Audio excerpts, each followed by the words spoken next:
Abonnez-vous maintenant car cette histoire va vous choquer. Que feriez-vous si le magnat de la soie lyonnaise, un homme dont la fortune est évaluée à 2,7 milliards d'euros et dont les ateliers dominent la Croix-Rousse et les défilés à Paris, vous proposez 250 000 euros par mois pour diriger la création, alors que vous êtes l'artiste qui boycottait ces ateliers publiquement depuis 3 ans. Dans cette histoire, vous allez découvrir premièrement comment une rivalité artistique s'est transformée en une passion dangereuse. Deuxièmement, pourquoi un empire familial risquait de s'effondrer à cause d'un secret vieux de 30 ans. Et troisièmement, le geste impossible qui va chambouler les codes du pouvoir et de l'amour à Lyon. Restez jusqu'à la fin car le twist final va vous laisser sans voix. Mais elle ne savait pas que sa vie allait basculer, setup luxuriant.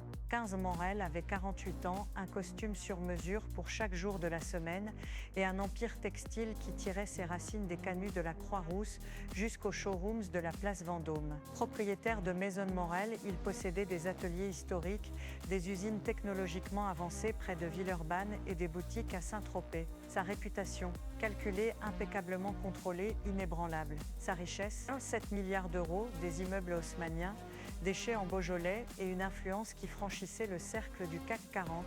Elle s'appelait Claire Duval, 34 ans, tatouée de lignes de soie dessinées sur l'avant-bras, cheveux teints couleur châtaigne brûlée, artiste pluridisciplinaire. Elle avait passé 5 ans à organiser des happenings anti-industrie, boycottant publiquement les ateliers de la Maison Morel après la découverte d'un licenciement abusif dans une usine partenaire. On la voyait sur les toits de la Confluence brandissant des tissus peints à la main, criant pour une mode éthique. Sa notoriété, underground mais magnétique.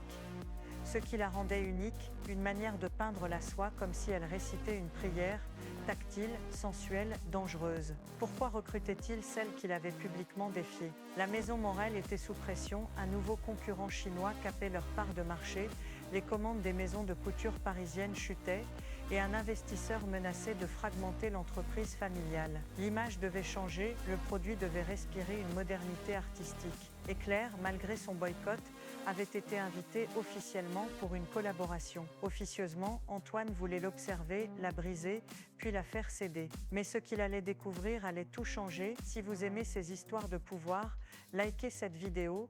Mais ce que personne ne savait, c'est que derrière la façade froide d'Antoine se cachait une nostalgie secrète pour les métiers de ses ancêtres. Il gardait une écharpe en soie cousue par sa grand-mère et chaque nuit, dans son bureau surplombant la Saône, il lisait les carnets d'échantillons comme on lit des lettres d'amour. Ce contraste, le PDG impassible et l'héritier sentimental, allait provoquer l'étincelle la plus improbable. La première rencontre eut lieu dans le nouvel atelier rénové au-dessus de la rue des Tables Claudiennes. Claire entra en bottines, tachée de pigments, portant un sac rempli de rubans peints. Antoine lui présenta l'espace avec la précision d'un chirurgien. Les lumières industrielles, l'odeur du savon et de la soie neuve, l'atout d'une machine à ourlet, chaque détail s'imprima sur la peau de Claire. Ils parlèrent métier, mais leurs voix étaient des chants de bataille.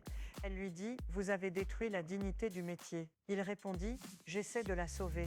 À cet instant précis, leurs yeux se croisèrent et une tension physique, électrique, passa entre eux, la chaleur d'un geste de soie effleurant la peau, le goût métallique d'un café trop fort, le frisson d'un coup effleuré par un col. Imaginez-vous à sa place une artiste isolée, face à l'homme qui symbolise tout ce que vous combattez. Quel choix feriez-vous?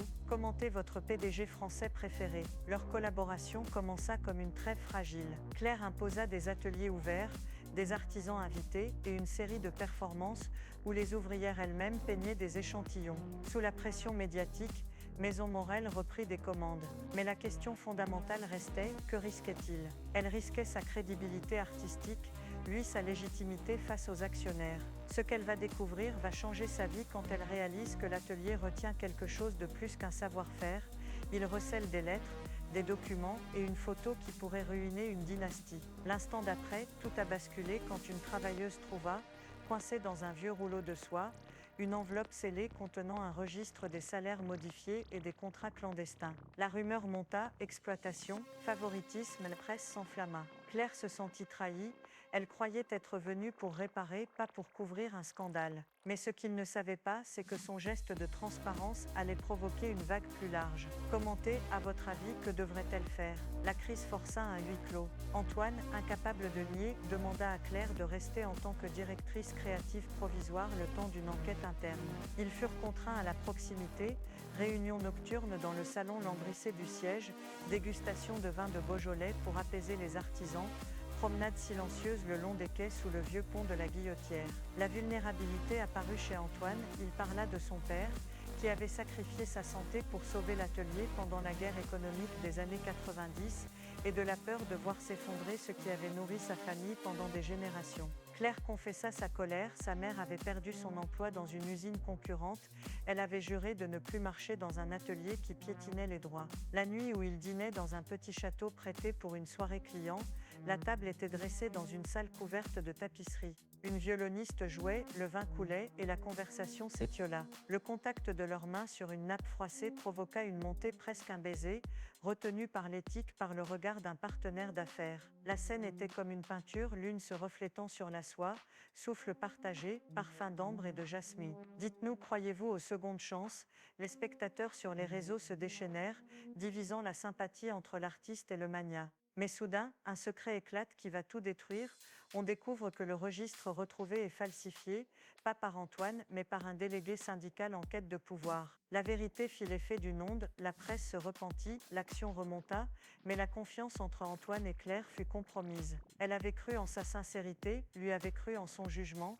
Avez-vous vécu une situation similaire? La révélation culmina lors d'une assemblée générale où des actionnaires exigeaient la tête d'Antoine. Sa mère, figure stoïque, monta à la tribune et prononça un discours sur l'héritage, sur les ouvriers, sur la dignité du travail manuel. Claire observa, le cœur serré, elle n'était pas seulement directrice artistique, elle était devenue gardienne d'une histoire. Une plainte anonyme menaçait d'entraîner des poursuites et la famille Morel devait choisir entre céder le contrôle à des fonds d'investissement ou prendre un risque radical. Le choix qu'il va faire va vous surprendre car Antoine, au lieu de protéger sa fortune, choisit la transparence totale, il publie tous les registres, ouvre les ateliers aux journalistes et propose un plan de redistribution des profits aux artisans. C'était un suicide économique possible, mais un geste moral qui renverse les attentes. La salle prit une profonde inspiration collective, Claire, touchée, sentit tomber son armure.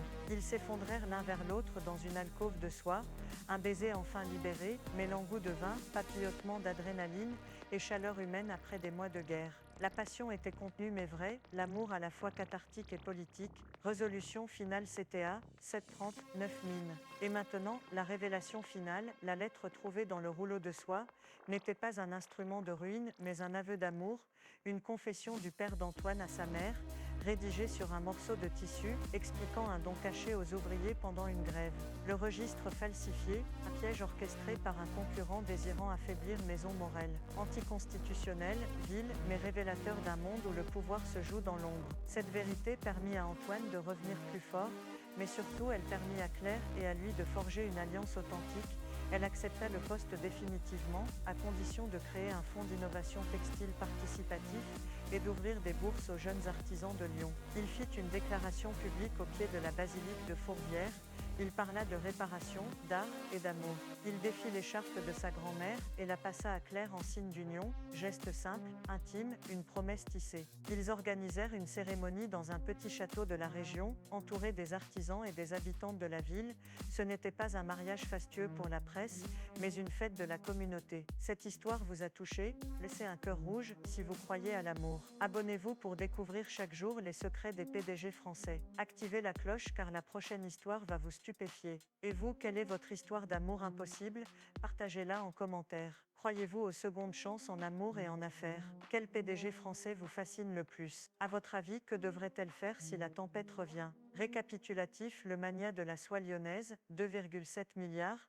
engage l'artiste boycotté. D'accord. Ces ateliers, un recrutement initialement stratégique devient une réconciliation humaine. Entre scandales, faux-semblants, révélations familiales et un geste public qui sacrifie le pouvoir pour la vérité, l'amour véritable émerge, non pas comme une capitulation, mais comme une restructuration morale et créative d'un empire textile. Nous avons tous ressenti cette passion, l'envie de réparer ce qui a été brisé, d'aimer ce qui paraissait irréconciliable. Si cette histoire vous a donné des frissons, likez, commentez et partagez. Abonnez-vous maintenant et ne ratez pas la suite, la mode française n'a jamais été aussi romantique. Activez la cloche, la prochaine histoire commence demain.